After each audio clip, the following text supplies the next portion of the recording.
उदायन राजा अधिकार, उदायन राजा की वर्तमान जो अवस्था सर्व सावध योग से जो मुक्त हो गया, भीतर में उपयोग जब शुद्ध होता है, और उपयोग की शुद्धि तभी होती है जहाँ तक विकल्प है तहाँ तक उपयोग शुद्ध नहीं है।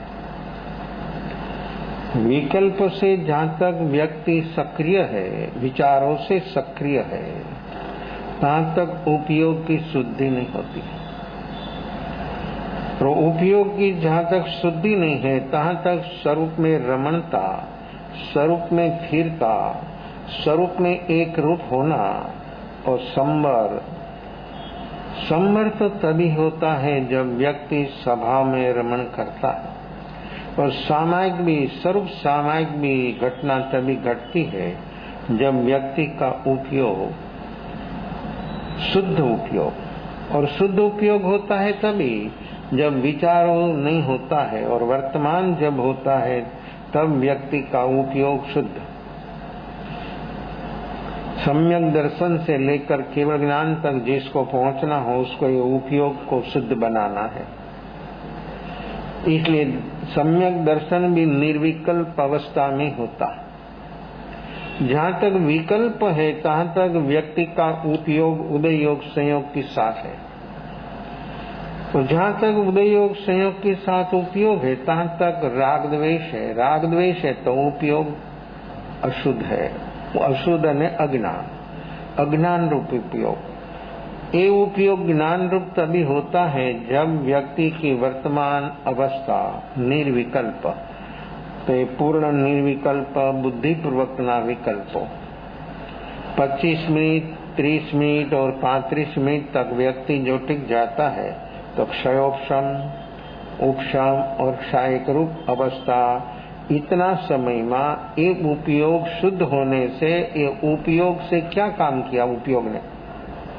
ये जो भीतर में प्रकृति है उदय रूप, अनंतानुबंधी, मिथ्यात्व मोहनी, मिश्र मोहनी, संकित मोहनी, ये प्रकृति का इतना क्षयोपशम, उपशम और क्षय रूप अवस्था व्यक्ति के उपयोग से होती है।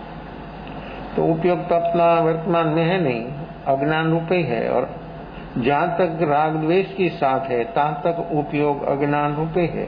अज्ञान रूप उपयोग में हरदम आश्रव का कारण मजबूत होता है। तो शुद्ध उपयोग जो होने से सभा में स्थिर हो गई, अवस्था स्थिर हो गई, योग स्थिर हुआ, उपयोग झकझोर हो गया। और उपयोग झकझोर होने से भीतर में सत्ता में रहा हुआ कर्म जो है, वो सारा कर्म की अवस्था जो है, वो सारी स्थिति उसकी जल जाती है।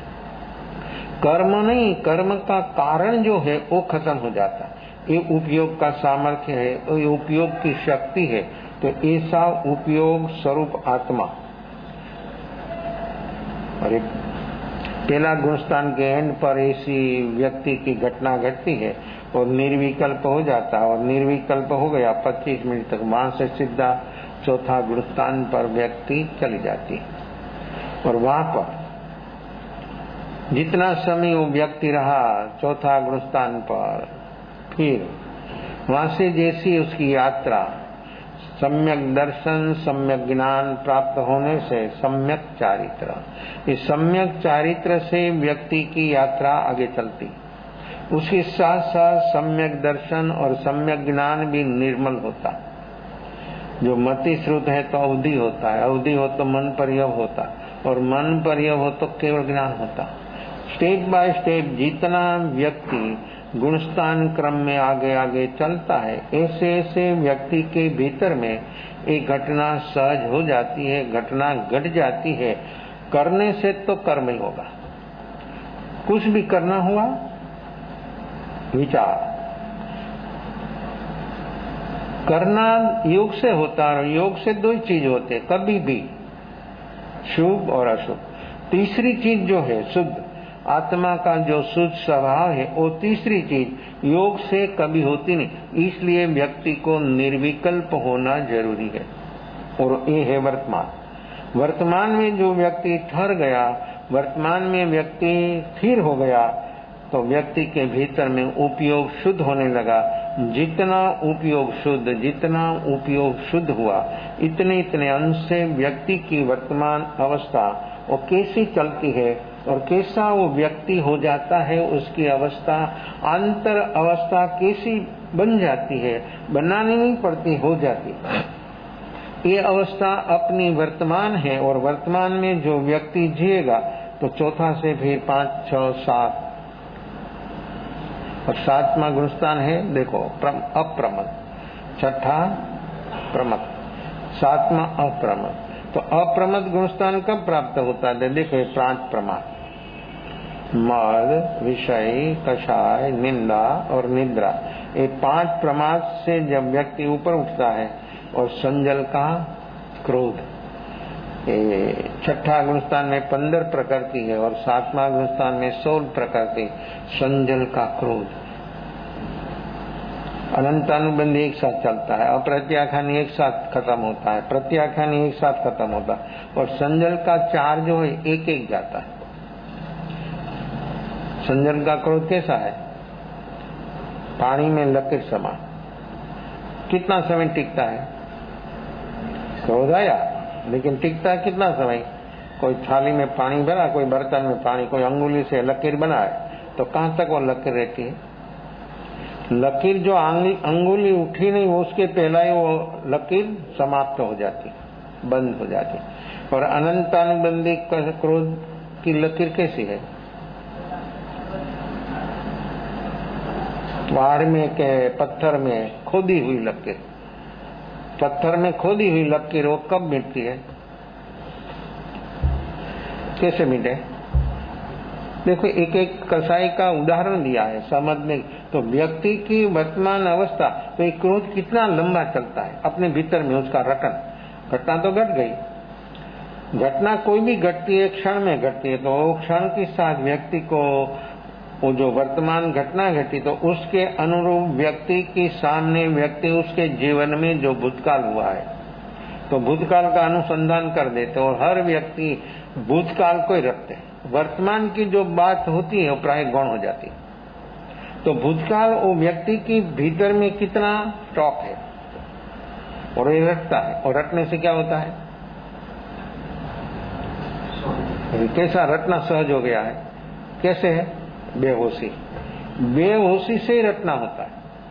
कोई भी घटना घटी, जागरण साक्षी भाव वाली व्यक्ति है उसको, तो उसके एक क्षण का भी कदाच इतना जागरण तेज न हो तो एक क्षण के लिए फील हो जाता, दूसरी क्षण खत्म हो जाता। जागरण ही सतत कंटिन्यूस होता तो होता ही नहीं, फील ही नहीं होता, और फील हुआ तो दूसरी क्षण वो खत्म हो जाता है। लेकिन जिसके पास जागरण नहीं है, बेहोश जो व्यक्ति है, उसका तो रटना कितना समय तक चलता है, घंटों भर, दिवसों भर, महीनों, वर्षों तक चलता है और जीवन भर भी चलता है और साथ में लेकर भी चलता है। कोई भी घटना घटी वो व्यक्ति को वर्तमान में कैसी उसकी अवस्था है और वर्तमान में वो व्यक्ति की आदत, उसकी अवस्था किस किस प्रकार से चल रही है, वो व्यक्ति कभी भी भीतर में डूबेगा नहीं तहाँ तक उसकी वर्तमान अवस्था में व्यक्ति उसी से बाहर आए ऐसी कोई संभावनाओं है नहीं। अपने को बाहर आना हो, ये उदय भाव, तो ये अपना उदय भाव सतत चल रहा है। इस हिसाब से विचार भी सतत चल रहा है, तो विचार भी प्रमाद है। तो 7वां गुणस्थान पर जो व्यक्ति को पहुंचना हो तो पहला 5 प्रमाद, ये 5 प्रमाद में मद, विषय, कषाय, निंदा, निद्रा। मद 8 प्रकार का मद, जाति मद, कुल मद, बल मद, रूप मद, लाभ मद, ऐश्वर्य, ठकुराई, ये 8 प्रकार का मद। ये मद की अवस्था में व्यक्ति कैसा मद मस्त हो जाता है। मद प्रकृति है और मद प्रमाद है, तो प्रमाद व्यक्ति को कैसा सुला देता है। प्रमाद व्यक्ति बेहोशी में कोई भी प्रवृत्ति करे तो भी सोया हुआ है, ऐसा नहीं मानना कि बैठा है, जाग रहा है, कुछ काम कर रहा है इसलिए जागता नहीं। जागने का मीनिंग वो है कि व्यक्ति के भीतर से विचारों से ऊपर उठ जाना। जहां तक व्यक्ति के भीतर विचार चलता है तहां तक व्यक्ति सोया हुआ है। प्रवृत्ति हो, निवृत्ति हो, दिवस हो, रात हो, नींद आती हो न आती हो, तो भी व्यक्ति सोया हुआ है। नींद आना और एक सोना वो तो प्रमाद है ही, लेकिन व्यक्ति के भीतर में सतत निरंतर जो विचार चल रहा है, वो विचार जहां तक रहेगा तहां तक प्रमाद है। तो ये प्रमाद रूप अवस्था से जहां तक बाहर नहीं आए तहां तक उपयोग शुद्ध नहीं होता है। और उपयोग शुद्ध नहीं तो अपना काम, भीतर का काम, अपना काम, निजी काम, अपना आत्मा का काम होगा उपयोग से। मन, वाणी, शरीर से तो सिर्फ शुभ अशुभ अवस्था होगी। और ये अवस्था से पार जाने के लिए वर्तमान निर्विकल्प अवस्था, तो ऐसी निर्विकल्प अवस्था जब व्यक्ति की होती है तब उपयोग शुद्ध हो गया। शुद्ध उपयोग एक एक क्षण कितनी विशेषता है, एक एक क्षण जीवन भर का शुभ भाव, जीवन भर का, और एक क्षण का शुद्ध भाव बरोबरी नहीं होती। 100 साल जीवे के 1000 साल जीवे के पलियोपम सागरोपम जीवे, जीवन भर का शुभ भाव रहता तो नहीं कंटिन्यू, लेकिन तो फिर किसी को ऐसा शुभ भाव में व्यक्ति जिया, लेकिन शुद्ध जो है एक क्षण उसकी बरोबरी नहीं होती। एक है बंध भाव और एक है मुक्ति। जो व्यक्ति निर्विकल्प हो गया वो है वर्तमान निर्विकल्प अवस्था, अबंध अवस्था, वो वर्तमान क्षण इसलिए मुक्ति का द्वार है। जिसको मुक्त होना है वो व्यक्ति को वर्तमान में जीना। जो वर्तमान में जिएगा तो कोई काम, अपना आत्मा का काम कोई कठिन है नहीं, और भूत भावी में रहेगा तहाँ तक आत्मा की अनुभूति, सम्यक दर्शन भी होना संभवित नहीं है। तो ये शुद्ध उपयोग तो तभी होता है जब ये प्रमाद से जब व्यक्ति बाहर आता है। तो रूप मत कैसा है, रूप मत कैसी कैसी अवस्था है जीवों की, और कैसे कैसे व्यक्ति, तो आत्मा का रूप है, आत्मा का एक सौंदर्य है। वो सौंदर्य जो है अनंत है। शरीर का सौंदर्य तो युवानी में होता है, बुढ़ापा आने के खत्म। चाहे इतना संभाले, चाहे इतना उसको ठीक रखने का प्रयास, तो भी व्यक्ति बुढ़ापा में उसका जो शरीर की अवस्था है वो शरीर की अवस्था बदल जाती है। तो रूप और सौंदर्य इन नाम कर्म के उदय से जो व्यक्ति को मिला है वो तो फूल की तरह फुला जाएगा, सुबह से शाम तक में भी वो ऐसा हो जाएगा। ऐसे युवानी में शरीर का सौंदर्य व्यक्ति का ऐसा हो जाता है। आत्मा का रूप वो हमने कभी देखा नहीं, क्यों? भीतर का चक्षु बंद है, और भीतर चक्षु जहां तक नहीं खुलेगा तहां तक ये आत्मा का सौंदर्य, निज सौंदर्य ये प्राप्त होना ये कभी संभवित नहीं है।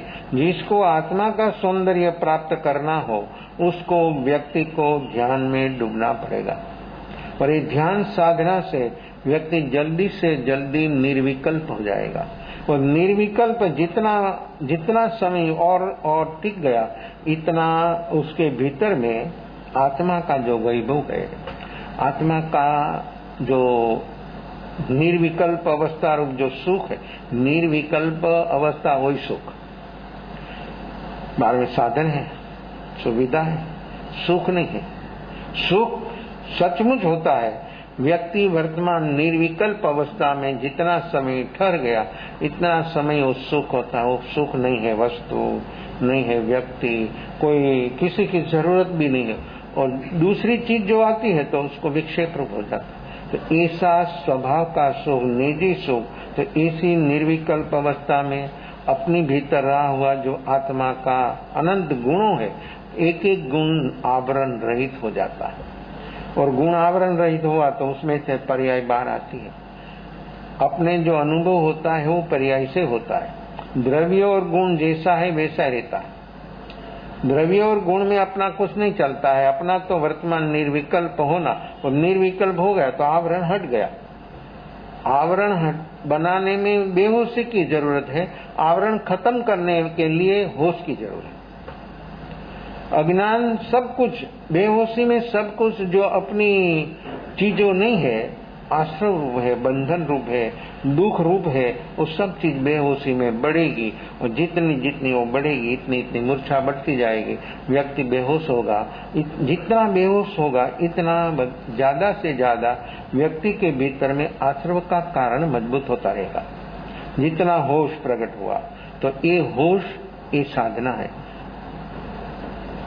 जहां तक व्यक्ति के भीतर में वर्तमान में ऐसा होश नहीं है, तहां तक वो जीता है, आदत से, मान्यता से, रूटीन से जीता, कुछ उपलब्धि नहीं होती। उपलब्धि तो तभी होती है और उसको होती है जब होश पूर्वक जीता।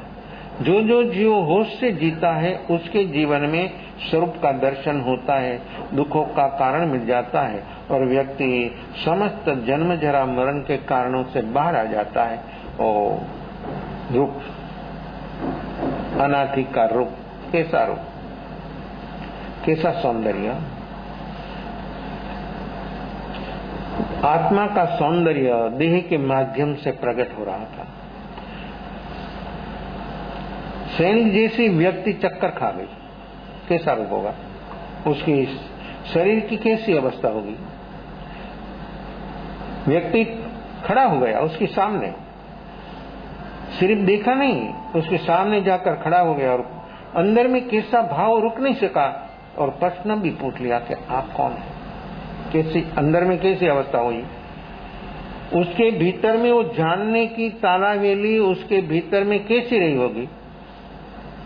वॉकिंग चलता था, छोड़कर सामने जाकर खड़ा हो गया तो व्यक्ति को वो व्यक्ति कौन है ऐसा, और ये सब उसके सामने जो संवाद चला और ये बात जो चली उसी से उसके जीवन में देखो वहां के वहां सनाथ और अनाथ की जो सही व्याख्या,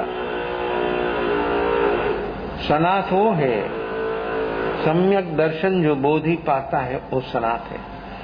जहां तक जीव को बोधि प्राप्त नहीं होता है तहां तक जीव अनाथ है। अनाथ और सनाथ की व्याख्या जो ज्ञानी पुरुषों ने दिखाई है वो कितनी अद्भुत है, कितनी अपूर्व है कि व्यक्ति जो बोधि पाता है तो सनाथ, कोई इच्छा नहीं, बोधि पाने से व्यक्ति को कोई इच्छा नहीं रहती, कोई अपेक्षा नहीं रहती। जो अवस्था वर्तमान में शरीर से लेकर बाहर की जो चल रही है वो सभी का सहज स्वीकार हो जाता। जहाँ स्वीकार है वहाँ सुख है। जहाँ स्वीकार आ गया वहाँ व्यक्ति के भीतर में सुख सर्व हो जाता है। क्यों? बाहर की जो उदय रूप अवस्था उसके सामने आया, निमित्त के सामने कोई उसके सामने प्रतिकार नहीं। निमित्त आता है, देखता है, फील नहीं होता है तो कोई प्रतिकार नहीं, कोई उसके पर कोई कुछ करना नहीं है तो सहज कुछ नहीं करना वही अपना सुख है।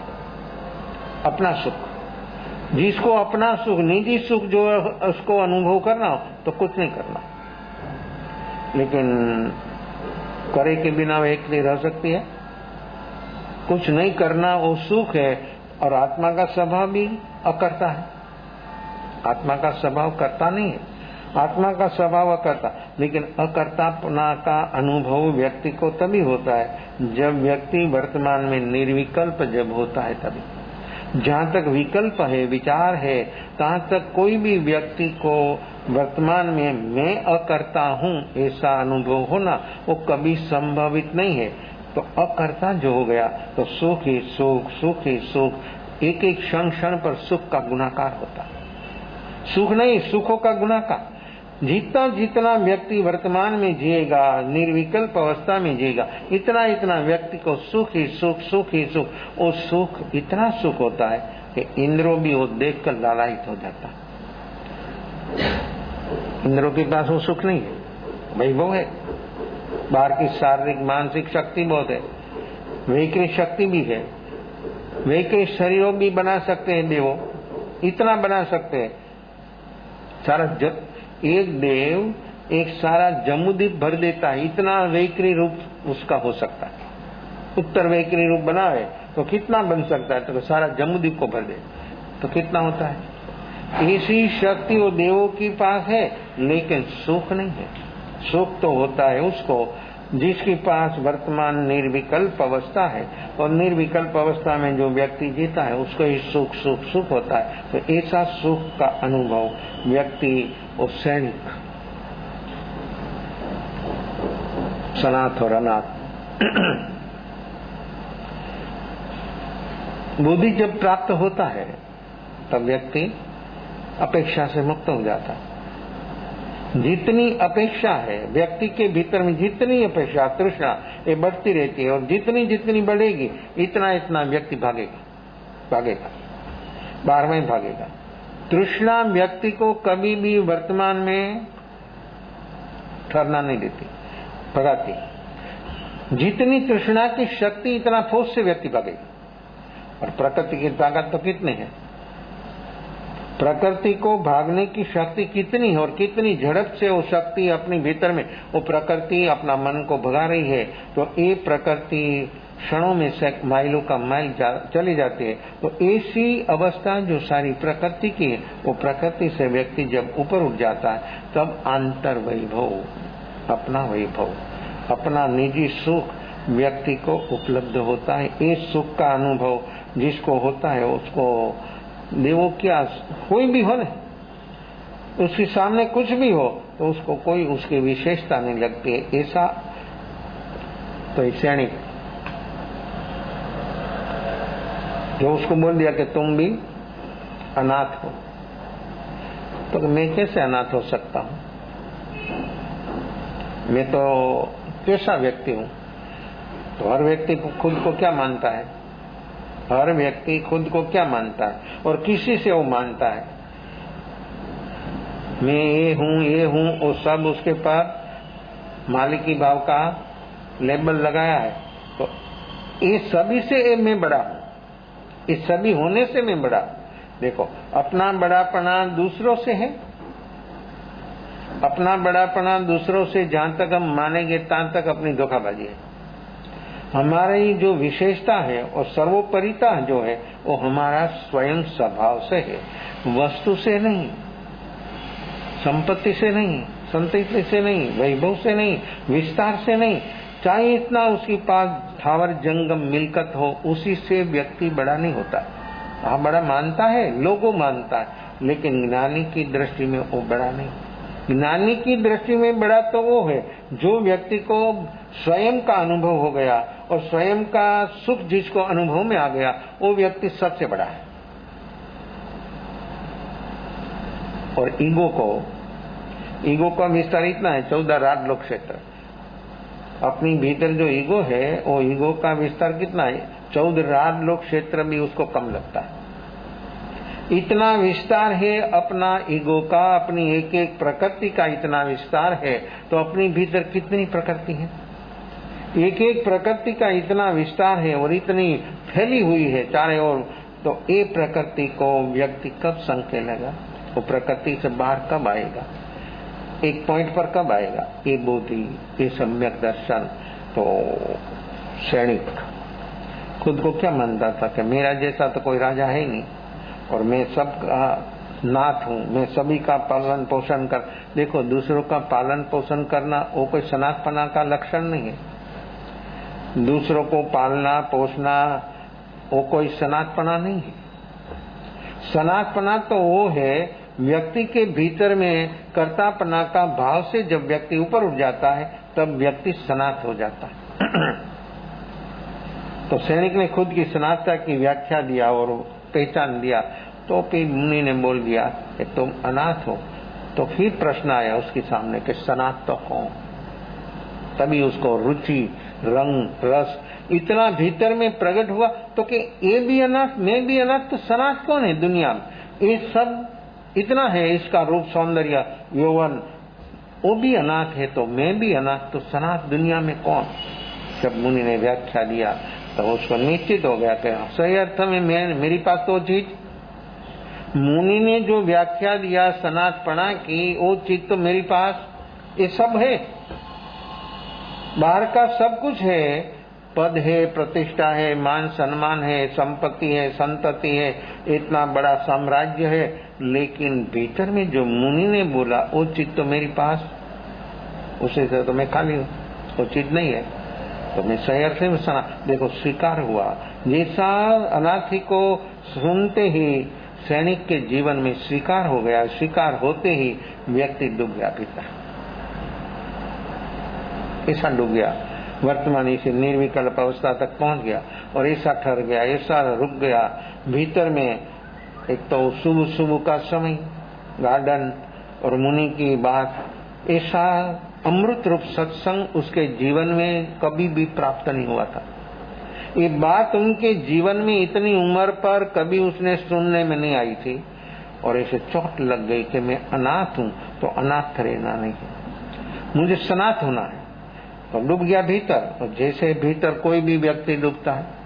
देखो सैनिक को कभी मुनि देखा ही नहीं था, मुनि का दर्शन हुआ, कभी कोई दूर से देख लिया हो तो अलग बात है, लेकिन ऐसे कोई चर्चा हुई, उसके पास गया, ऐसा कभी हुआ नहीं इतनी जिंदगी में। पहला ही दर्शन, मुनि का दर्शन उसके जीवन में आत्म दर्शन का निमित्त बन गया। डूब गया भीतर, ऐसा डूबा। निर्विकल्प तो हुआ, उपशम रूप नहीं, क्षयोपशम रूप नहीं, सायिक रूप अवस्था, सायिक सम्यक दर्शन, परमानेंट। क्षयोपशम वाला जीव, क्षयोपशम सम्यक दर्शन जिसको होता है सो 15 भव, उपशम होता तो 7-8 भव, और सायिक जो होता है तो ओ भव के तीसरा भव, उससे आत्मा की सचमुच मुक्ति हो जाती है। उसको कोई शक्ति, व्यक्ति बाहर से कोई नहीं रुक सकती, रुकावट करने वाली जो शक्ति थी वो सब खत्म हो गया। सायिक संकित होने से जन्म मरण का कारण, संसार का कारण, दुख का कारण, आश्रव का कारण, बंध का कारण, ये सब जो है मिथ्यात्व और अज्ञान। और मिथ्यात्व जो होता है तो अज्ञान होता है, और अज्ञान जो होता है तो मिथ्यात्व होता है। एक दूसरों का प्रेरक है, पूरक है, एक दूसरों का सहयोगी है, और दोनों का नाता इतना है, जो मिथ्यात्व होता है तो अज्ञान होता है, अज्ञान होता है तो मिथ्यात्व होता है। एक दूसरों को बढ़ाने की उस दोनों में ऐसी शक्ति है। जो मिथ्यात्व खत्म होता है तो व्यक्ति को ज्ञान भी उसके साथ ही प्रकट हो जाता है। तो ये सम्यक दर्शन और सम्यक ज्ञान, सायिक सम्यक प्राप्त हो गया। कैसी अवस्था उसकी कोई मान सकते? कभी कुछ किया ही नहीं था, कुछ सुना ही नहीं था, पहली दफा जब उसको ऐसा सत्संग का अवसर मिला और व्यक्ति को चोट लग गई, तो देखो व्यक्ति डूब गया भीतर। तो कैसा, जैसी उसकी जिज्ञासा और जितना उसका पुरुषार्थ बलवान था, ऐसे ही उनके जीवन में उसने सायिक संकित प्राप्त हो गया। मुनि तो भगवान महावीर का शिष्य था, अनाथी, भगवान महावीर की शरणों में चले गए। फिर सैनिक भी अनाथी मुनि के संपर्क से, उसका सत्संग से उसको सायिक संकित प्राप्त हुआ। फिर सैनिक भगवान महावीर तक पहुंचा। परमात्मा तक पहुंचने के लिए अनाथी मुनि का कितना सहयोग रहा। भगवान महावीर तो देखा उसने, ऐसी प्रभुता होती है, जीवन परमात्मा ऐसे होता है। जब इंद्रों को उसने देखा, भगवान की सेवा करते जब देखा, तब वो उसको ऐसा निश्चित हो गया, तो उसके सामने तो मैं कुछ नहीं। ये सब अभी तक जो मेरा था वो सब भ्रांति थी, मेरा भ्रम था। ये जो है वो तो कैसा है, कितना है। भगवान की शरणों में सैनिक ने सेवा, चतुर्विध संघ की सेवा करना, उसके भीतर में ऐसा भाव, और ये भाव से चलना उसकी पटरानी। भगवान की शमो शरण में दोनों गए। सैनिक और चेलना, उसका रूप और सौंदर्य कैसा। देखो व्यक्ति कोई भी जगह पर हो, कोई भी अवस्था में हो, लेकिन जब बेहोश होता तो सब भूल जाता। जब व्यक्ति होश जहां तक है तहां तक सब कुछ संभलता है। बेहोशी जब आई तो सब चीज खत्म। भगवान जैसा परमात्मा बैठा है सामने, और उसके सामने बैठे व्यक्ति तो सैनिक और चेलना का रूप सौंदर्य देखकर चतुर्विद संघ ने नियारा किया। क्या समझना? देखो जीवों की अवस्था, कितना ऊंचे जाने पर भी व्यक्ति बेहोश हो जाता है, तो व्यक्ति की कैसी अवस्था। तो ये बेहोशी जैसा कोई पाप नहीं है और होश जैसा कोई धर्म नहीं। चतुर्विद संघ, श्रावक श्राविका, साधु साध्वी, सैनिक और चेलना को देखकर नियारा किया। क्या? कि हमारा तप संयम का जो फल हो तो हम उसका रूप सौंदर्य पाओ। भगवान की करुणा तो कैसे होती है? निष्काम करुणा। करुणा तो वितराग में होती है, दया तो सभी में होती है। कोई भी जीव हो, दया का भाव तो कभी कोई निमित्त देखकर भी, और जो दया की बात है वो तो प्रासंगिक है, और जो करुणा है हर हालत में, हर संयोग में निरंतर बहती है। वहां कोई अपने सामने कोई ऐसा निमित्त आया, कोई व्यक्ति देखा हमने बीमार है, बहुत तकलीफ है, सभी प्रकार की तकलीफ है, उसको देखते ही व्यक्ति के भीतर में क्या होता है कि व्यक्ति को कैसे मैं उपयोगी हूँ, उसकी तकलीफ में कैसे मिटा दूं, ऐसा जो अपने भीतर भाव होता है वो सब भाव दया का है। और हर जीव किसी को भी ऐसा देखता है तो फिर कोई सक्रिय होता है, कोई सक्रिय नहीं होता, लेकिन दया का भाव जो होता है वो प्रासंगिक है और करुणा निरंतर है। और करुणा में कोई अपेक्षा नहीं है, कोई लेना नहीं है, देना ही है। और देना तो कैसा है? वस्तु दिया तो किसी को भूख लगी, खाना खिलाया तो 24 घंटा रहेगा, फिर भूख लगेगी। कपड़ा दिया, 2 महीना, 4 महीना, 6 महीना, 1 साल, खत्म हो जाएगा। बाहर की दी हुई कोई भी चीज परमानेंट नहीं है। और जो करुणा से जो ज्ञानी पुरुष हो, जो दान, और ज्ञानी जैसा दान कोई जगत में नहीं कर सकता। ज्ञानी इतना दान करता है, ऐसा दान करता है, और ऐसा दान करते, ऐसा वो लुटाते हैं। खुद ने जो पाया है वो समस्त जो कैसे पाए, वो उनके जीवन में ज्ञानियों ज्ञान का दान करते हैं। और ज्ञान का दान, कॉलेज बनाना, स्कूल बनाना, वो ज्ञान दान नहीं है। ये भी समझे। लोग ऐसे भी मानते कि कॉलेज बनाना, स्कूल बना देना वो ज्ञान दान है। वो ज्ञान दान नहीं, वो तो उसी आजीविका के लिए है, ये लोग के लिए है।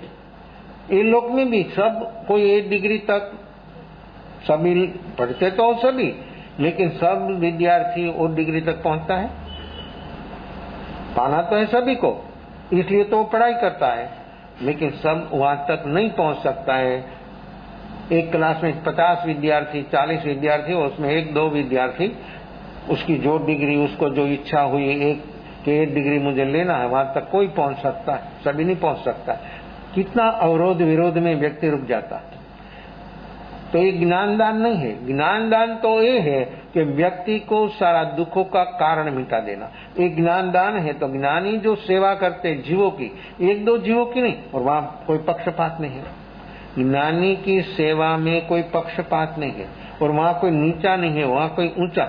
जीव जीव है, वो जीवो दुखों का कारण से कैसे बाहर आवे, और दुखों का कारण कैसे उसका मिटे, उसके लिए ज्ञानी हरदम प्रयास करते हैं। उसका बोलने की कोई जरूरत नहीं, केवल ज्ञान हो गया फिर बोलने की क्या जरूरत? कोई जरूरत नहीं है। तो फिर देखो, जब पाना था तब जंगल में गया तो अकेला रहा। भगवान महावीर 12.5 साल तक अकेला रहा जंगल में, किसी का सहयोग नहीं। भगवान ऋषभ मुनि जीवन स्वीकारते ही 1000 साल रहा साधना में। ऋषभ को 1000 साल बाद केवल ज्ञान हुआ, और महावीर को 12.5 साल। 12.5 साल अकेला रहा। तो पाना था तो अकेला जंगल में गया, और पा लिया तो फिर आया बस्ती में कि है कोई लेने वाला, तो बांटता है। दिवस रात देते हैं, लेने वाला कौन? इसको कौन चाहते? अप्रमत्त, पूर्ण अप्रमत्त अवस्था में दिन और रात केवल ज्ञान हो गया, फिर नींद होती है? क्यों नहीं होती है? नहीं होती है, बराबर नहीं होती है। तो क्यों नहीं होती है? नींद आती है हर जीव को दर्शनावरणीय कर्म से, और दर्शनावरणीय कर्म जो है घाती कर्म है, दूसरा क्रम में, पहला ज्ञानावरणीय और दूसरा दर्शनावरणीय। तो दर्शनावरणीय कर्म के उदय से सब जीवों को नींद आती है, देवों को भी है, तिर्यंत को भी है, पशु पंखी सभी को नींद है। नींद आती है व्यक्ति को दर्शनावरणीय कर्म से। तो ज्ञानी ने दर्शन घाती कर्म टोटल खत्म हो गया, फिर नींद कैसे? देखो नींद नहीं तो भी शरीर अस्वस्थ नहीं होता है। क्यों? टोटल नींद खत्म तो भी शरीर अस्वस्थ नहीं। क्यों? दर्शनावरणीय कर्म खत्म, नींद नहीं होती है बराबर, और मन उसका शरीर अस्वस्थ नहीं होता है। क्यों?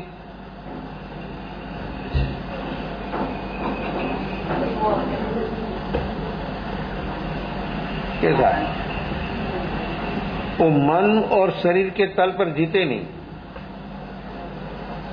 वितराग जो है वो शरीर और मन के तल पर नहीं जीते, वो तो उपयोग काम कर रहा है। तो उपयोग, और उपयोग क्यों नहीं थकता? मन थक जाता, वाणी थक जाती, आंखों थक जाती। अपनी व्यक्ति को सीरियल देखने का बहुत शौक है, देखा 2, 4, 5, 6, 8 घंटा एक साथ, तो आंख थक जाती है। किसी को बोलने की बहुत आदत है, तो बोलते बोलते भी व्यक्ति थक जाती है, कांटा बैठ जाता। जो अपनी 5 इंद्रियां है और मन है, मन भी थक जाता है। फिर इतना टेंशन, इतना तनाव, इतना ट्रैफिक से तो व्यक्ति डिप्रेशन में चला जाता। अपना शरीर, मन, बुद्धि, इंद्रिया सब थक जाते, उपयोग क्यों नहीं थकते?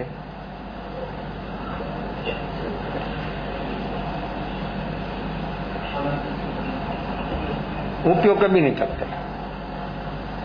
अपनी 5 इंद्रियां है ना, कुछ पकड़ती है, मन भी पकड़ता है, बुद्धि भी पकड़ती है, सब पकड़ते। 10 से 10 प्राण से कुछ पकड़ना होता है, पकड़ना हुआ तो थक जाएगा। उपयोग में जानना है, पकड़ना नहीं है। उपयोग कभी नहीं, कोई चीज को नहीं पकड़ता, सिर्फ जानता है वस्तु है बस। उसका गुण धर्म उसको आर पार देख लेता है। कोई भी चीज आई ज्ञानी के सामने, कोई भी सामान्य चीज हो के विशिष्ट चीज, उसको आर पार देख लेता है, उसका गुण धर्म मालूम है। और पुद्गले है अपने सामने, और एक आत्मा है। बाकी ना 4 द्रव्य जो आत्मा और पुद्गल के सिवाय का धर्मास्तिका है, और धर्मास्तिका है आकाश का, वो जो है वो तो अपने को कोई बीच में आता नहीं। अपने उपयोग करना हो तो सहयोग में तैयार है। तो जीव और पुद्गल 2 चीज। तो ज्ञानी को तो जीव भी प्रत्यक्ष है, पूर्ण ज्ञान में आत्मा भी प्रत्यक्ष, 4 ज्ञान तक परोक्ष। 4 ज्ञान जहां तक है तहां तक आत्मा परोक्ष है। जब 5वां ज्ञान प्राप्त हो गया तो आत्मा प्रत्यक्ष हो जाता। तो उसको तो सामने जो है पुद्गल और जीव, तो सब सारा गुण धर्म उसको जान लेता, इसलिए उसको पकड़ना होता नहीं, ज्ञान आर पार उतर जाता है। आंख देखती है, ये दीवार के पीछे क्या होता मालूम है? उपयोग को कोई तकलीफ नहीं, दीवार बीच में नहीं आती। उसको क्षेत्र का अंतर नहीं है, काल का अंतर नहीं है। क्यों? कालातीत हो गया, योगातीत हो गया, गुणस्तातीत हो गया, सभी से अतीत, सभी से पर, सभी से ऊपर हो गया। इसलिए उसको कोई रोकता नहीं, उसको कोई तकलीफ नहीं। इसलिए ज्ञानी का उपयोग जो है कोई पकड़ता नहीं, सिर्फ देखता है कि वस्तु है। तो उपयोग में कभी थकान नहीं है, शरीर को थकान होता है, 10 से 10 प्राण को थकान होता है। पकड़ना है, पकड़ने से दुख, पकड़ने से थकान, और देखने से ज्ञान, जानने से ज्ञान, ज्ञान ही ज्ञान। तो जब प्राप्त होना था तब जंगल में गया, और प्राप्त होने के बाद वो आया लोगों के बीच में। क्या है कोई लेने वाला? देखो कैसी करुणा। और जगत के पास कुछ लेता नहीं, कोई जरूरत भी नहीं है, कोई जरूरत नहीं है। इतना देते हैं, इतना देते हैं कि जिसकी कोई सीमा नहीं। ऐसा उसको लुटाते, ऐसा लुटाते। लेकिन जो लुटने वाला हो लुट लेता है, जिसको जरूरत हो वो व्यक्ति ले लेता है, जिसको जरूरत नहीं है उसको देवे तो बोल देता कि हमको जरूरत नहीं, तुम जा सकते हो। जब व्यक्ति की जिज्ञासा, भीतर में रुचि जब होती है तब एक काम होता है।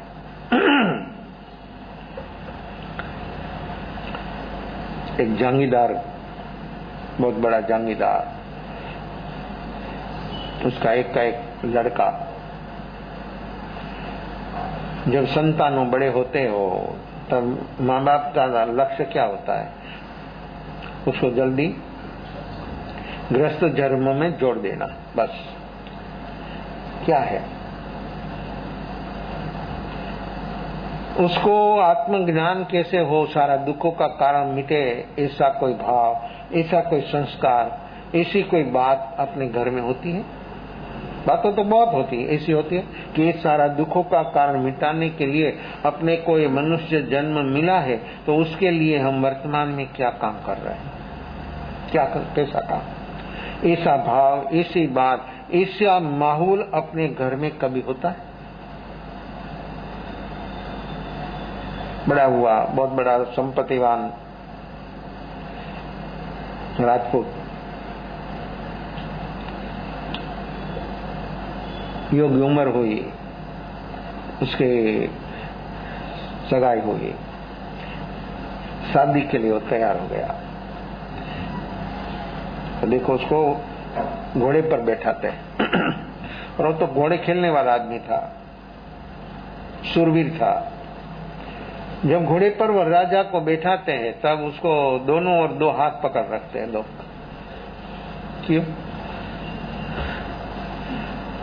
जो घोड़े पर बैठा उसको भय लगता है, उसको तो ठीक, चलो आप भी घूमने को जाते, कोई हिल स्टेशन पर भी, तो भी टट्टू पर बैठते हैं, वो बैठ, शौक देखो, शौक के साथ। और कभी गिर गया तो कमर टूट जाती, हड्डी टूट जाती।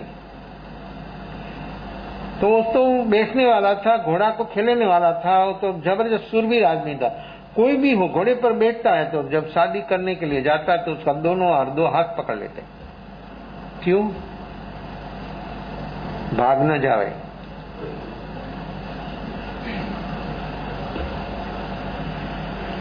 उसका प्रोसेसर निकला, बैंड बाजा, घोड़े पर सवार, और फिर देखो कैसा उसको कलगी लगा देते हैं, हाथ में तलवार दे देते हैं, उसको सब लोग कैसे थोप देते कि तुम अभी वरराजा हो गया, राजा हो गया। कैसा लोगों की एक मान्यता है और कैसा उसके पर थोप देता है, सब लोग इकट्ठा होकर के तुम अभी राजा हो गया। किसका? चलिए प्रोसेसन चला, लोग इकट्ठे थे, सब जा रहे थे, उसी भीड़ भाड़ थी। एक कोई संत सन्यासी जा रहा था, तो इतनी भीड़ थी, जाने का रास्ता नहीं था, साइड में खड़ा रहा। देखता है वो, लोग सब दंग मचा रहे थे, इतना लोगों में उत्साह। घर पर कोई सी शादी विवाह होता है तो घर के व्यक्ति जो मेन होता है उसको कितना उत्साह होता है, वो कैसे उत्साह, कितना उत्साह। ऐसा उत्साह हमको हमारे जीवन में सम्यक दर्शन पाने के लिए कभी आया? देखो, ये उदय भाव की वृद्धि करने में, उदय भाव को गुणाकार करने में व्यक्ति हरदम तत्पर है। हर हालत में, हर संयोग में कोई भी निमित्त आया तो निमित्त के साथ व्यक्ति एक रूप हो जाता। खड़ा है कि भीड़ भाड़ थोड़ी रास्ता हो फिर में जाओ, ऊपर बैठा है घोड़े पर वो वरराजा, उसको उसने देखा, उसकी दोनों की आंखें हो गई, दृष्टि मिल गई। वो एक दुआ बोलता है, रजब तेने गजब किया, आया था हरि भजन को, चला नरक की ठोर। इतनी भीड़ भाड़, इतना आवाज, किसी ने नहीं सुना, घोड़े पर बैठा था, उसने सुन लिया। क्या बोल रहा है? क्या बात कर रहा है? रजब तेने गजब किया, आया था हरि भजन को, चला नरक की ठोर। नरक की ओर चल रहा है, कहां जा रहा है? 2 पैर से 4 पैर होने के लिए जा रहा है, 4 से 6, 6 से 8, फिर कैसा कैसा उसका पैर बढ़ते रहते, चलता रहता है, फिर पशु हो जाता। 4 पैर तो पशु हो जाता, 2 से 4 हुआ, पशु, पशु से फिर देखा है कान खजूरा, कितना पैर होता है,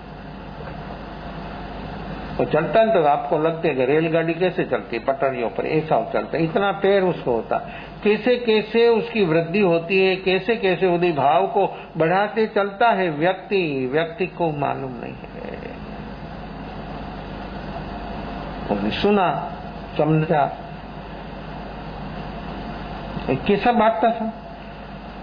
और इतनी लोग भीड़ भाड़ में वो व्यक्ति ने एक ने पहचान लिया कि ये व्यक्ति पात्र है और बेचारा बेहोश है। जो बेहोश होता है वो बेचारा होता है, जिसके पास सब कुछ हो तो भी बेचारा, जो होश प्रकट किया तो उसके पास कुछ नहीं हो तो भी वो सम्राट नहीं, सम्राट का सम्राट हो जाता है। सोचने लगा कि ये तो मेरे लिए बात है, ये बात तो मुझे सुनाता है, ये मेरी बात है, ये मुझे जन्म मिला है तो परमात्मा की भक्ति करने के लिए मिला है, और मैं कहाँ जा रहा हूँ? ये तो मैं झंझट खड़ी करने के लिए जा रहा हूँ, ये मेरा काम नहीं है।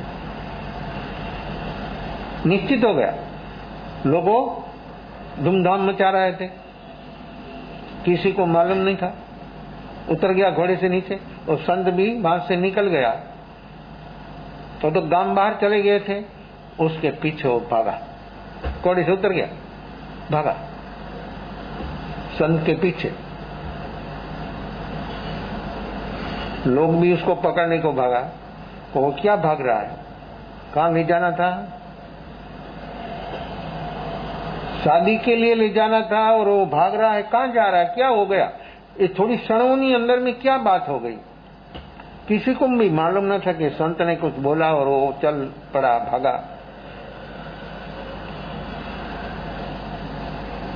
उसके पीछे पकड़ने के लिए युवानों भागे, गांव बाहर जाते जाते उसको पकड़ लिया।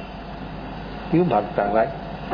ये सब तेरा शादी विवाह चल रहा है, तो अभी तो मंडप पर जाना है, तेरा प्रोसेस निकला है, तो कहाँ जा रहा है? तो क्या बस बराबर है, सब काम मेरा पूरा हो गया, मैं वापस आने वाला नहीं, आप कुछ भी करो, मुझे तो जाना है। मुझे जो जन्म मिला है वो किस लिए मिला और मैं क्या काम कर रहा हूँ, ये मेरा काम नहीं, ये मेरा मार्ग नहीं।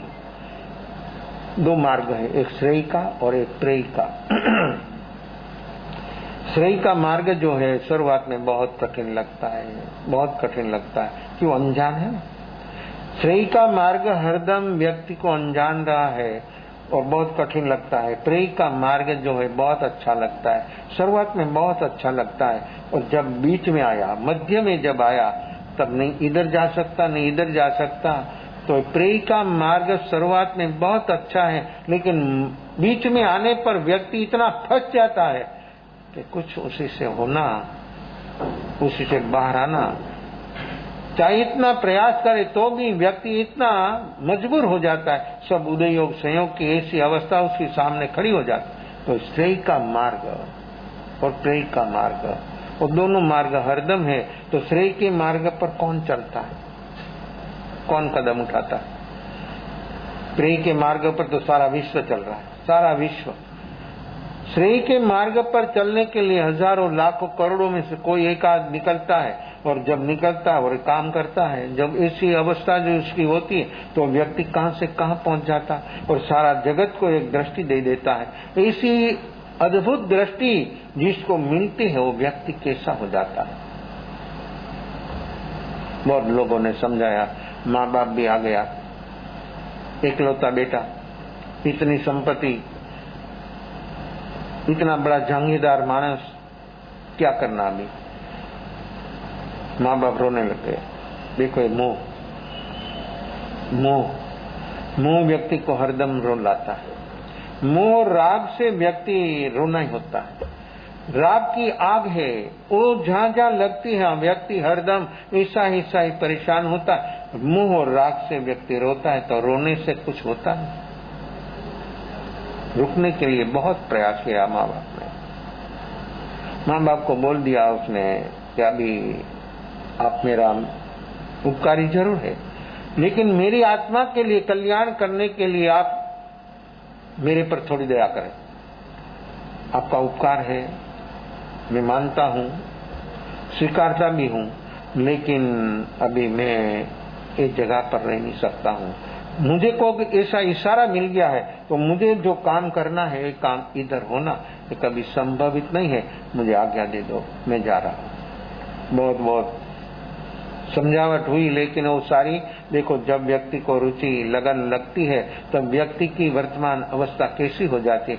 किसी से वो व्यक्ति सबको स्वीकारता है, मान, लेकिन स्वयं की जो अवस्था भीतर में एक दृष्टि मिल गई तो व्यक्ति बदल जाता है। तो बदलाव भीतर का। संत तो चला गया, वो पीछे देखता भी नहीं था कि वो आया कि नहीं आया, कि उसको कोई जरूरत थी नहीं, बहुत बहुत दूर दूर चले गए थे, तो उसके पीछे वो पहुंचा। संत जंगल में जाकर एक पेड़ के नीचे बैठ गया, वो पहुंचा, जाकर संत को प्रणाम किया, बोला कि आपने मुझे जगा दिया, मैं जो रास्ता पर जा रहा था वो रास्ता पर से आपके मुझे चेता दिया, जगा दिया, आपकी शरणों में मैं रहना मांगता हूँ, आपका शिष्य होना मांगता हूँ। आप जो बोले मुझे कुछ मालूम नहीं है, आप जो बोले मैं करने के लिए हरदम मैं तैयार हूँ। आपकी कभी भी किसी भी प्रकार की आज्ञा हो, वो आज्ञा उठाने के लिए मैं तत्पर रहूंगा, आप मेरा स्वीकार करें। कैसा समर्पण भाव। समर्पण एक साधना है, बहुत बड़े प्रकार का साधन है, और साधन से साध्य तक पहुंच जाता है। और समर्पण एक साधना है जबरदस्त, सही समर्पण। शरीर का नहीं, शरीर का समर्पण से कुछ नहीं होता है, भीतर का समर्पण और ईगो का समर्पण जब होता है तब समर्पण समग्रपणे, समग्रता से समर्पण।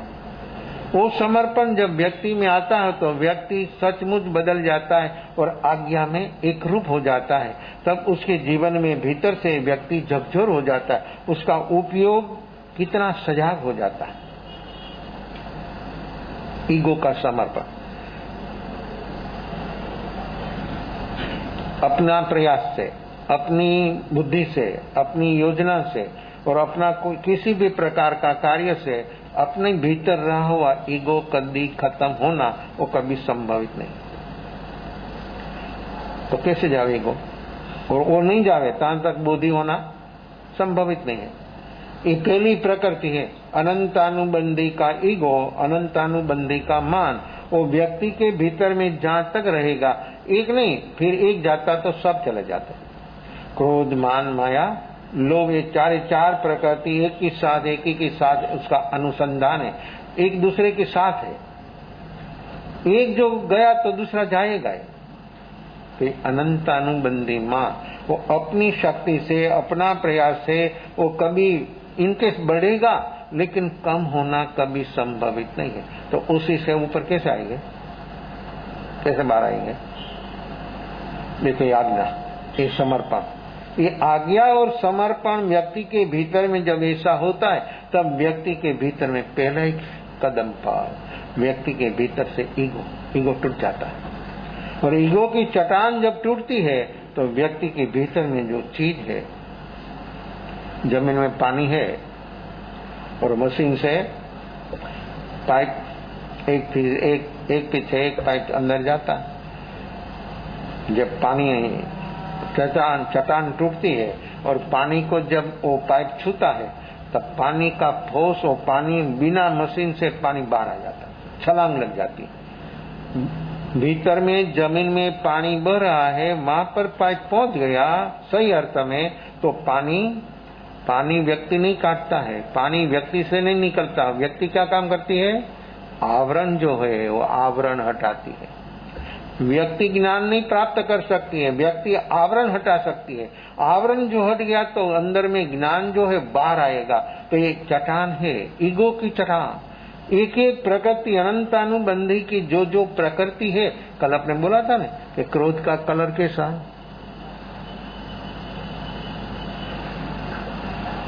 ढूंढा?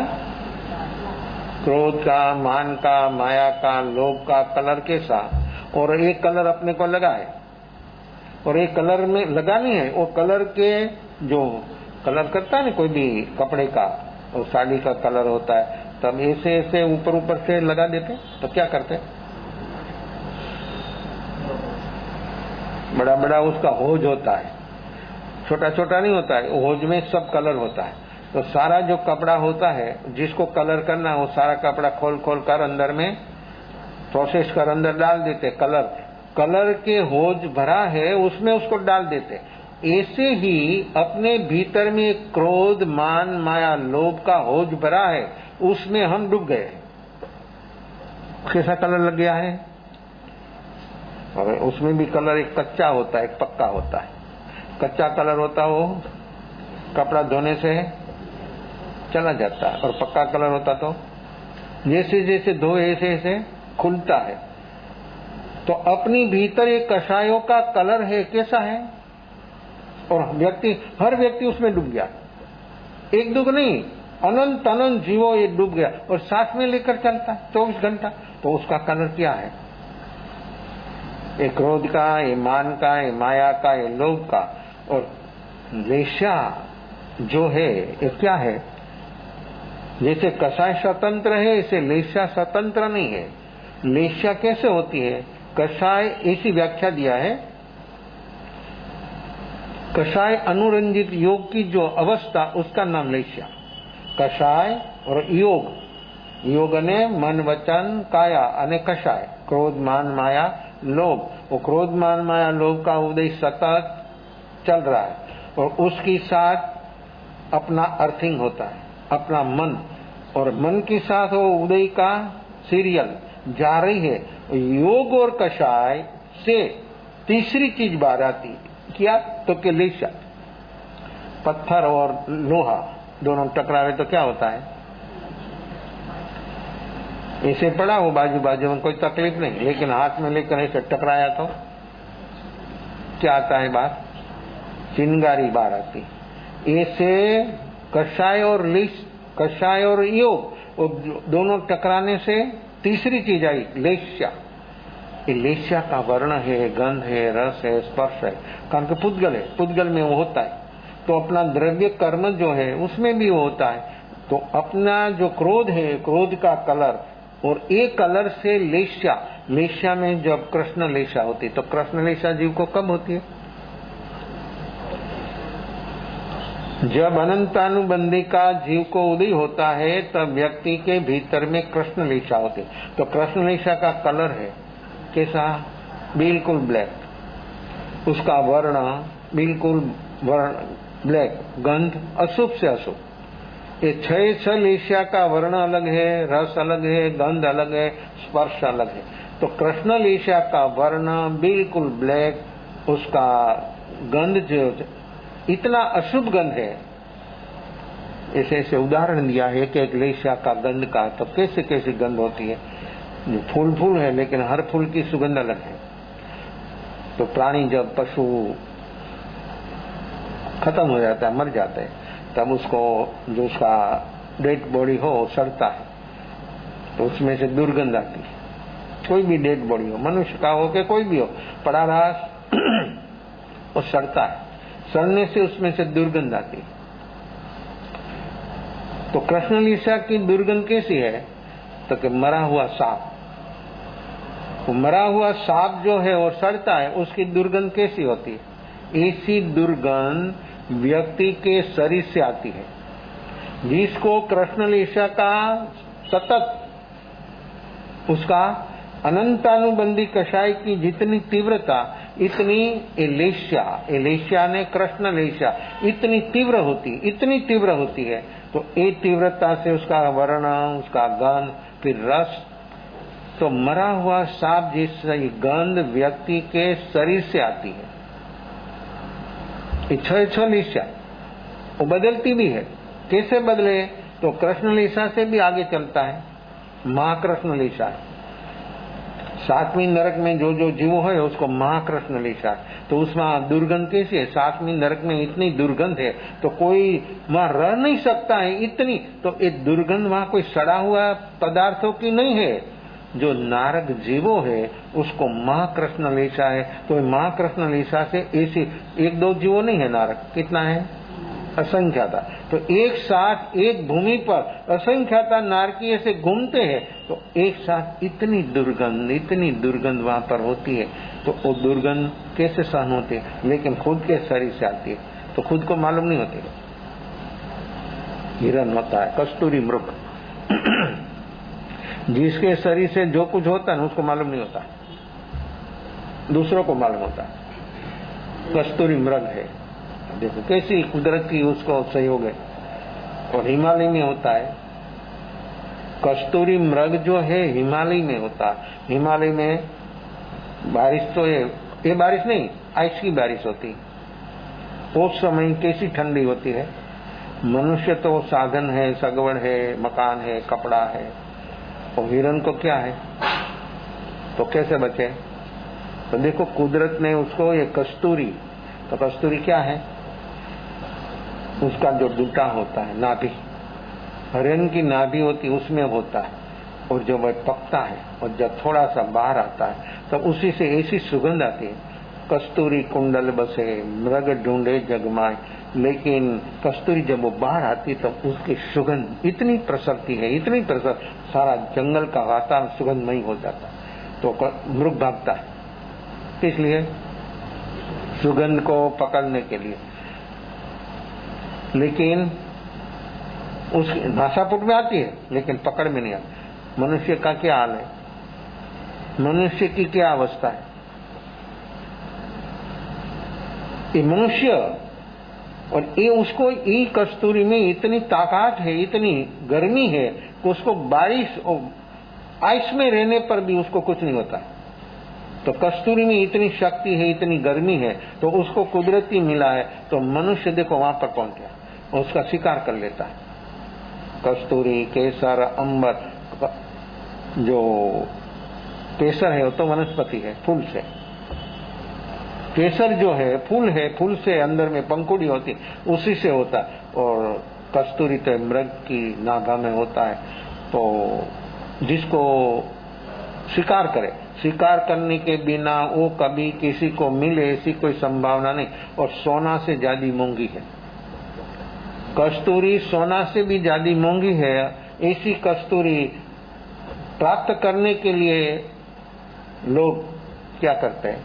हिरण की शिकार, तभी वो मिल। तो लेकिन हिरण को मालूम नहीं कि एक सुगंध कहां से आती। अपने भीतर सुख है, अपने को मालूम है, अपने भीतर सुख है। कैसा?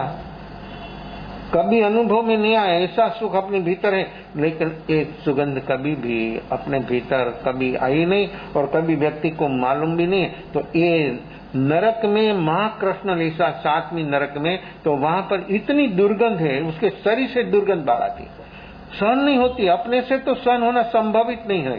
तो जहां से दुर्गंध सुगंध आती है वो जीवों को मालूम नहीं होता है, दूसरों को मालूम होता है। तो कृष्ण लीसा का वर्ण ब्लैक है, गंध ऐसी अशुभ से अशुभ है। रस कैसा है? रस कैसा है उसका? बहुत प्रकार का रस है। कृष्ण लीसा का रस देखो, एक एक चीज, और जो बंध होता है ना कर्म बंध, ओ योग से, मन वचन काया का योग से प्रकृति और प्रदेश बंध होता है। प्रदेश को खींचना, कर्म वर्गणा को खींचना, लोक से इकट्ठी करना, वो काम है मन बुद्धि शरीर का। और उसका बंद होना वो किसी से होता है? प्रकृति और प्रदेश बंद होता है योग से, स्थिति और अनुभाग होता है कषाय और लेस्या से। तो लेस्या में रस है।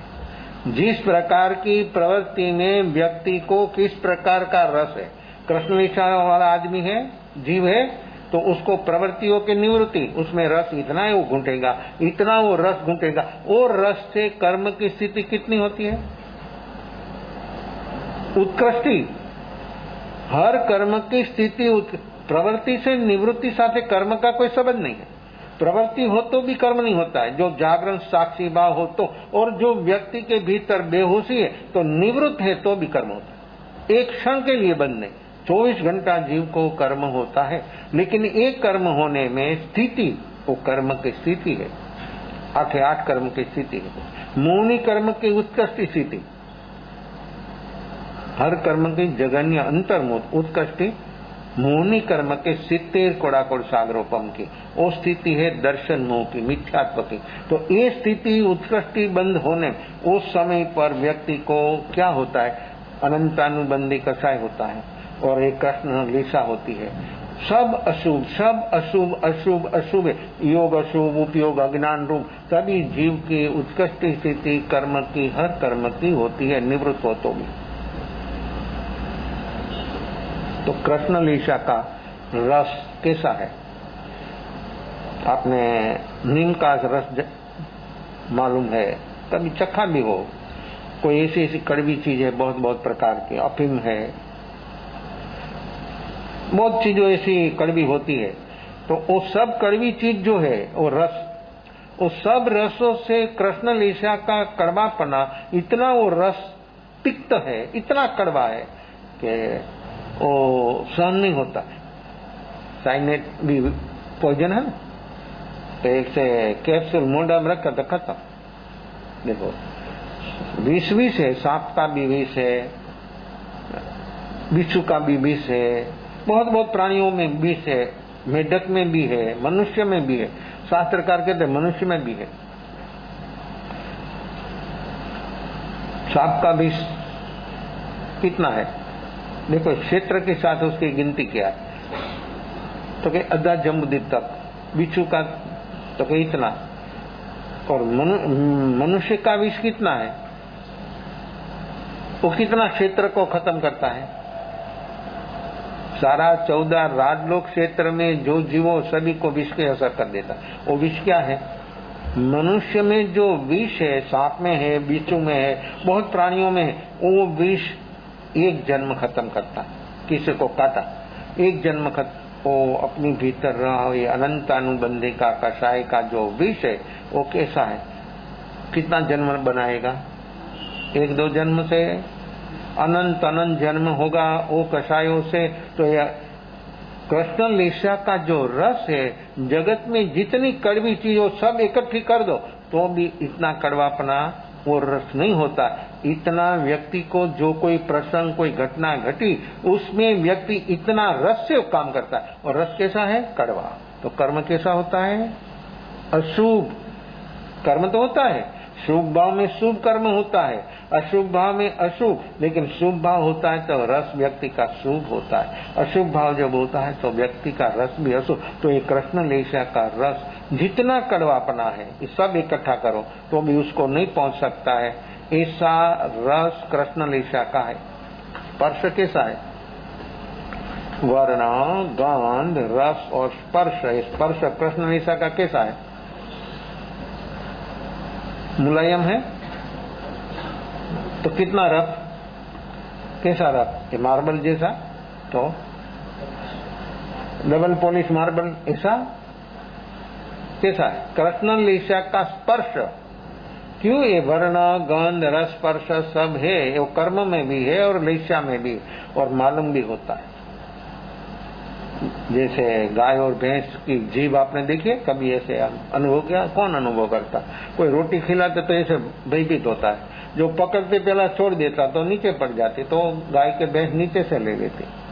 उसकी जीभ का जो स्पर्श है, जो 1 ने 2 दफा ऐसे वो जीभ लगावे ने तो चमड़ी उखड़ जावे, इतना उसका स्पर्श। किसका? गाय भैंस जो है उसकी जीभ का, वो जीभ से वस्तु उठा लेते, पकड़ लेते हैं। तो इसका इतना स्पर्श, उसका रफ, इतना रफ है कि करवत कैसा होता है? तो ब्रश नहीं होता, ब्रश तो थोड़ी मुलायम भी होता है।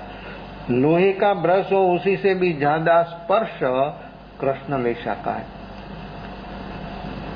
इसी व्यक्ति किसी को जो पकड़े ना तो उसको मालूम हो जाता, उसके भीतर से ऐसा वाइब्रेशन आता है कि व्यक्ति जलने लग जाता है। ऐसी चीज ये सारी प्रकृतियों की है। तो एक कषाय का वर्ण है, गंध है, रस है और स्पर्श है, वो ये सारा कषाय अपने भीतर मौजूद है। जहाँ तक व्यक्ति को बोधि सम्यक दर्शन नहीं है, तहाँ तक ये अनंतानुबंधी का कषाय मौजूद है। तो ये लेशा भी है, कृष्ण लेशा भी है। अनंतानुबंधी का कषाय के साथ कृष्ण लेशा का संबंध है। वो कषाय जहाँ तक रहेगा तहाँ तक ये लेशा रहेगी। तो उसी से जो व्यक्ति बाहर आ जाता है तो जो अशुभ है न सब शुभ हो जाता है। तीर्थंकर के शरीर से सब शुभ होता है। उसकी शरीर की सुगंध ऐसी होती है पद्म कमल जैसी, उसका श्वासोश्वास इतना सुगंधी होता है। परमात्मा तीर्थंकर की जो सारी अवस्था है वो कैसी शुभ शुभ शुभ, और इतनी शुभ क्यों है? तो कि तीर्थंकर नाम कर्म जब अर्जित हुआ, और तीर्थंकर नाम कर्म भी व्यक्ति को जीव को कब होता है? सम्यक दर्शन हो 4, 5, 6 और 7, ये 4 गुणस्थान में जीव को तीर्थंकर नाम कर्म अर्जित हो सकता है। ऊपर का नहीं, 7 से ऊपर नहीं, और 1, 2, 3 में नहीं। सम्यक दर्शन जिसकी पास हो वो व्यक्ति को ऐसा तीर्थंकर नाम कर्म, उसमें भी 20 कारण से एक भी बोल उसकी उत्कृष्ट रस जब आता है तब ऐसी गत, तो एक पुद्गल तब ऐसा क्यों भाव होता है? कैसा भाव होता है? भाव तो होता है लेकिन उत्कृष्ट, ऐसा शुभ शुभ शुभ शुभ की सुपर क्वालिटी ये सम्यक दर्शन की हाजिरी में होता है। और सम्यक दर्शन की हाजिरी में ही पुण्यानुबंधी पुण्य होता है। सम्यक दर्शन के बिना पुण्यानुबंधी पुण्य का भी होना संभवित नहीं। पुण्य होता है सभी जीवों को, लेकिन पुण्यानुबंधी पुण्य तो सम्यक दर्शनी जीव को होता। तब एक अनंतानुबंधी ना कषाय गया और सारी इच्छा अपेक्षा भी चली गई, तभी व्यक्ति के भीतर में ऐसी ऐसी अवस्थाओं होती है। तो एक एक कषाय का ऐसा स्वर्ण गंध रस और स्पर्श है, तो व्यक्ति उसी से पहचाना जाता है कि व्यक्ति के भीतर क्या क्या चलता है। वो सन के पीछे लग गया, झुक गया, फिर क्या होगा उसका? और यहाँ सैनिक का क्या होगा? सैनिक भगवान महावीर के समोसरण में गया और चतुर्वी संघ ने नियाणा किया उसका रूप सौंदर्य देखकर। तो सैनिक और चेरना का रूप इतना, तो वो चक्कर में आ गया अनाथी के रूप में, तो अनाथी का रूप कैसा होगा? सैनिक और चेरना को देखकर चतुर्वी संघ ने नियाणा किया, तो चेरना और सैनिक ने अनाथी का रूप देखकर वो चक्कर में आ गया, तो अनाथी मुनि का सौंदर्य कैसा होगा? कितना होगा? देखो, इस शुभ नाम कर्म का उदय जो जो जीवों को होता है, कहां से कहां कैसी कैसी अवस्था बन जाती है। तो ऐसी अवस्था उस सैनिक ने अभी भगवान महावीर की सभा में समोसरण में गया और सब कुछ हुआ, और फिर उसका क्या होगा और कैसे उसको उसके जीवन में कैसी कैसी अवस्था आगे चलती है, विशेष भाव के अवसर पर।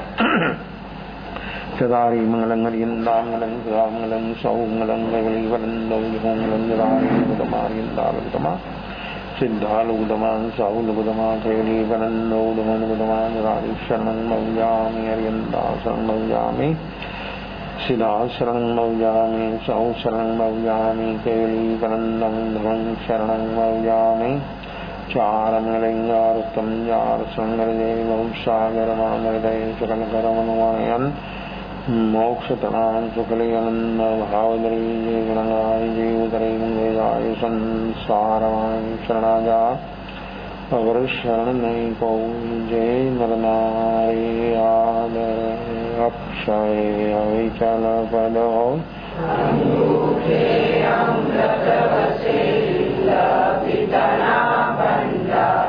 श्री गुरु गौतम समरिये मनवंचित फलदाता भावे पावन भाविये भावे विजेता भावे धर्म आराधिये भावे देवज्ञ भावे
महावीर स्वामी भगवान सदगुरु